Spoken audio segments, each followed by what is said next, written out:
अस्सलाम वालेकुम। आज हम पढ़ेंगे waves as carrier of energy.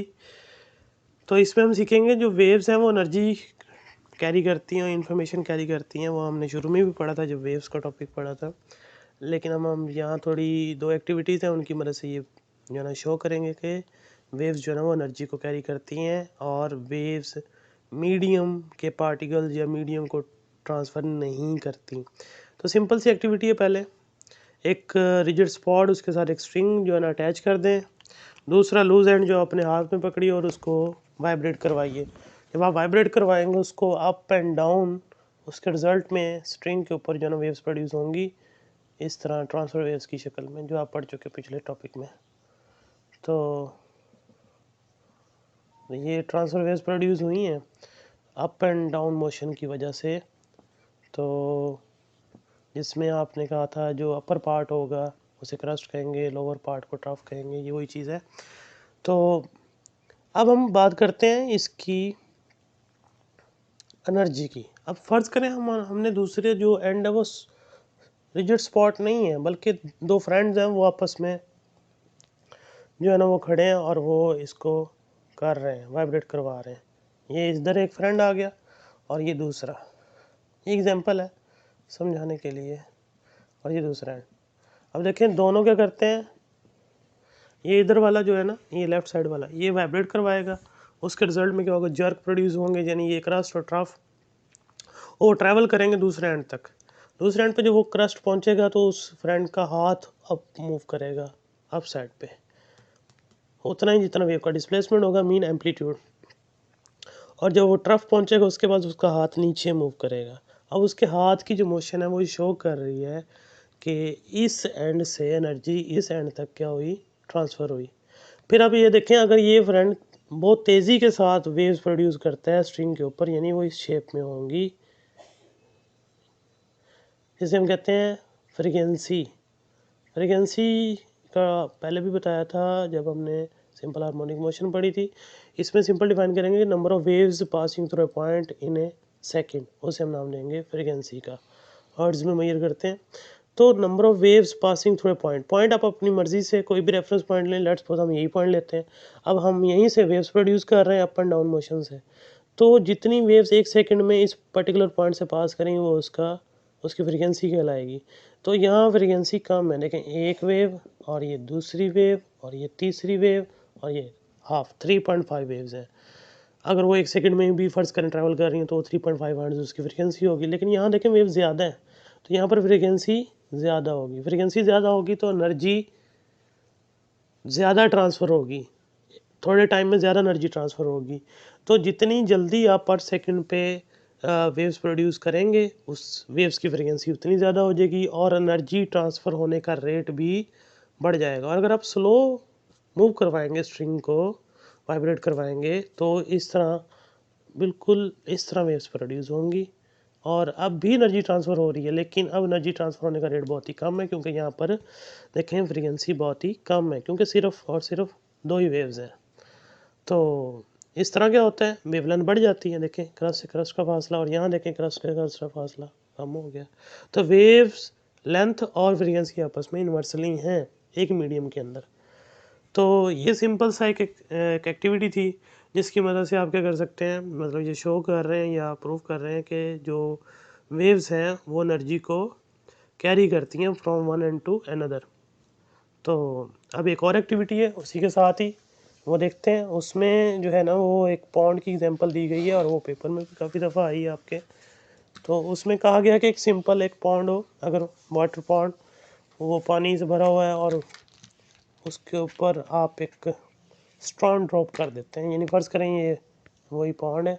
अब आप इसके अंदर जो है ना वो एक सिंपल यहाँ स्ट्रॉन ड्रॉप करते हैं। स्ट्रॉन ड्रॉप करेंगे तो क्या होगा, वेव्स प्रोड्यूस होना हो जाएंगी ऐसे सर्कल शेप में, और वो बड़ा होता जाएगा और आगे बढ़ता जाएगा। अब आप क्या करें, एक साइड पे वो कहते हैं कॉर्क रख दें। कॉर्क मीन लकड़ी का टुकड़ा। जब आप कॉर्क रखेंगे तो वो लकड़ी का जो टुकड़ा कॉर्क होगा वो फ्लोट करेगा, पानी के ऊपर तैरेगा। और जब आप देखेंगे जो वेव्स हैं वो ट्रैवल तो हर तरफ करेंगी। वो जो आपने स्ट्रॉन ड्रॉप किया उसने आगे डिस्टर्बेंस क्रिएट की और उसकी वजह से वेव्स प्रोड्यूस हुई। वो वेव्स जो प्रोपागेट करती हुई इस कॉर्क के नीचे से गुजरेंगी तो ये कॉर्क क्या करेगा, अपनी पोजीशन छोड़ के आगे नहीं जाएगा बल्कि वहीं पर ही वाइब्रेटरी मोशन शो करेगा। तो उसकी वाइब्रेटरी मोशन के लिए एनर्जी चाहिए थी, वो एनर्जी जो है वो वेव्स ने प्रोवाइड की, जो आपने स्टोन ड्रॉप करके वाटर में प्रोड्यूस की हैं। तो स्टोन ड्रॉप किया, स्टोन अपनी एनर्जी वाटर में ट्रांसफ़र की, वो एनर्जी वेव्स की शक्ल में हर डायरेक्शन में प्रोपागेट कर रही है। देखें, हर डायरेक्शन में प्रोपागेट कर रही है और वो क्वार्क के पास भी आई। क्वार्क के नीचे से जब वेव्स पास कर रही थी तो वहाँ के पार्टिकल वाइब्रेटरी मोशन करने लगे। उसकी वजह से क्वार्क भी क्या कर रहा है, वाइब्रेट कर रहा है। तो इस तरह ये प्रूफ होता है कि जो वेव्स हैं वो एनर्जी को ट्रांसफ़र कर रही हैं, मैटर को ट्रांसफ़र नहीं कर रही। क्योंकि अगर मैटर ट्रांसफ़र होता, अगर वो वाटर पार्टिकल मतलब वाटर के जो मॉलिक्यूल्स हैं, पार्टिकल जब अगर ट्रांसफ़र होते बजाय वेव्स के एनर्जी के, तो डेफिनेटली ये क्वार्क भी अपनी पोजीशन चेंज कर लेता, आगे चला जाता। लेकिन ऐसा नहीं हुआ, जस्ट क्वार्क ने अप एंड डाउन मोशन की, जिससे प्रूव होता है कि जो वेव्स हैं वो एनर्जी को कैरी करती हैं विदाउट ट्रांसफ़र मैटर। तो अब हम नेक्स्ट छोटा सा एक क्वेश्चन है वो देखते हैं जी। तो अब देखेंगे नेक्स्ट जो इसका टॉपिक है छोटा सा, वो है relation between velocity, frequency and wavelength. देखिए, अभी आपने जो पीछे लेक्चर में आपने वेव्स जो है उसकी टाइप्स और उनको एक्टिविटी से भी देखा। तो इसमें सिंपली ये कहा गया था कि वेव जो है ना वो मीडियम के अंदर डिस्टर्बेंस को कहते हैं, जो एक एंड से दूसरे एंड तक ट्रैवल करता है। अब देखें, ट्रैवल करेगा, कुछ डिस्टेंस कवर करेगी वो वेव, डेफिनेटली उसको टाइम लगेगा। और टाइम जो है वो अगर डिस्टेंस को टाइम से डिवाइड कर दें तो डेफिनेटली वो वेलोसिटी या स्पीड होगी वेव की। तो हम सिंपली वेलोसिटी लिखते हैं उसको। वेलोसिटी को हम सिंपली डिफाइन करते हैं डिस्प्लेसमेंट ओवर टाइम।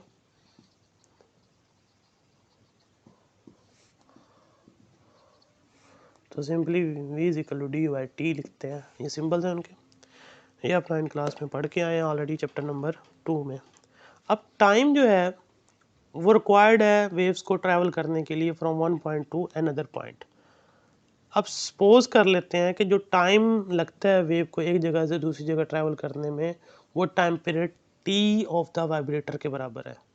यानी कि आपने टाइम पीरियड क्या सीखा था, time required to complete one vibration. जब एक वाइब्रेटर जो सोर्स है वेव का वो अपनी एक वाइब्रेशन कंप्लीट करेगा, उसे जो टाइम लगेगा उसे हम नाम देते हैं टाइम पीरियड। उसके रिजल्ट में जो वेव प्रोड्यूस होगी उसकी लेंथ वेव लेंथ के बराबर होगी। ठीक है जी। सपोज कर लो एक वाइब्रेटर है, वो ट्रांसफर वेव्स प्रोड्यूस कर रहा है, तो उसके रिजल्ट में क्या है, एक कंप्लीट वाइब्रेशन के तौर पे वो क्या प्रोड्यूस करेगा, एक कंप्लीट वेव जिसे हम नाम देंगे वेव लेंथ, जो क्रस्ट और ट्रफ की शक्ल में होगी। तो ये कंप्लीट वेव जिसकी लेंथ कितनी होगी, लैम्डा। ठीक है जी। और अब टाइम कितना लगा वेव को एक वेव लेंथ के बराबर वेव जनरेट करने या प्रोपागेट करने में, time period T of the vibrator के बराबर। और जो वेव ने ट्रैवल किया वो डिस्टेंस कितना था, वो वेव लेंथ लैम्डा की इक्वल था। अब ये दोनों बातें आप ऊपर इक्वेशन में पुट कर दें तो v इज इक्वल टू, इसमें पुट करनी है, v is equal to D की जगह आप लैम्डा लिख दें और टाइम की जगह टाइम पीरियड टी लिख दें। अब इसको मज़ीद सॉल्व करते हैं। v is equal to lambda into 1/t, इसको यूँ रीराइट किया। फिर एक बात और मेंशन कर जो आप ऑलरेडी सीख सके हैं, एफ फ्रीक्वेंसी जो है वो 1 टाइम पीरियड के बराबर होती है, या फिर हम ये भी कहते हैं टाइम पीरियड 1/f के बराबर होता है। तो 1/t की जगह आप क्या लिख देंगे, f, जो कि फ्रीक्वेंसी ऑफ द वेव होगी। और ये जो इक्वेशन आई है v is equal to F lambda, इसे हम वेव इक्वेशन का नाम देते हैं। और इसकी मदद से हमें रिलेशन मिलता है वेलोसिटी, फ्रीक्वेंसी और वेवलेंथ का। अगर हमने फ्रीक्वेंसी फाइंड करनी हो तो वेवलेंथ जो है दूसरी तरफ वेलोसिटी के नीचे डिवाइड हो जाएगी। अगर लैम्डा फाइंड करना हो तो फ्रीक्वेंसी डिवाइड हो जाएगी। तो ये तीन चीज़ें आप फाइंड कर सकते हैं इससे। अब ये देखें, इस पॉइंट को देखें, फ्रीक्वेंसी और वेवलेंथ आपस में इन्वर्सली, जैसा कि पीछे जो एक्टिविटी गुजरी उसमें भी जिक्र किया मैंने। एक मीडियम में जो स्पीड है ना वो चेंज नहीं होती, वो सेम रहती है। जब तक मीडियम चेंज नहीं होता वी चेंज नहीं होता। जब मीडियम चेंज नहीं होगा, वी सेम रहेगा, तो फ्रीक्वेंसी और वेवलेंथ अगर चेंज करेंगे उनका आपस में इन्वर्सली रिलेशन रहेगा। मीन्स अगर आप फ्रीक्वेंसी बढ़ाएंगे तो क्या होगा, वेवलेंथ कम हो जाएगी, और अगर फ्रीक्वेंसी कम करेंगे तो वेवलेंथ बढ़ जाएगी। ये बात याद रखिएगा।